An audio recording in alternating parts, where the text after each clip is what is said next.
I am ready. Serbisyong totoo ng GMA News.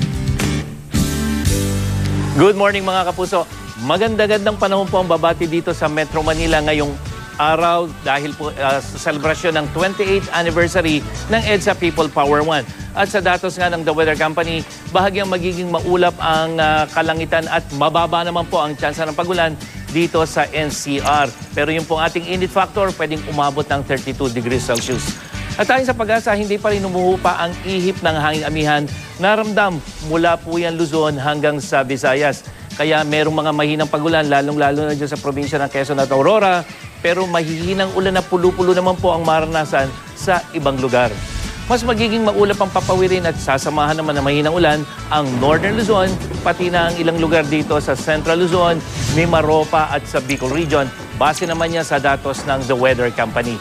At sa Visayas, posibleng muli ang mga pagambon sa eastern section tulad po dyan sa may Catarman, Tacloban hanggang dyan sa may Maasin.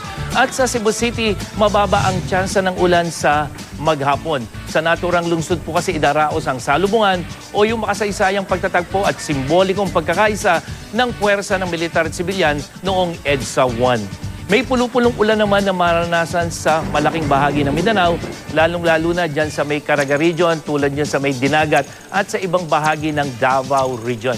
At bunsod ng malakas na hanging amihan, patuloy na nakataas ang gale warning sa mga dagat sakop naman ng eastern seaboard ng buong bansa. Kaya pinapayuhan po ng pag-asa ang mga may maliliit na sakyang pandagat na iwasan muna maglayag dahil sa matataas na alon.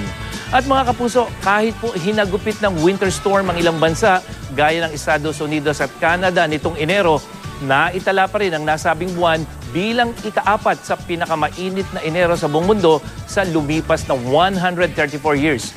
Ayon yan sa National Oceanic and Atmospheric Administration o NOAA at National Aeronautics and Space Administration o NASA ng USA.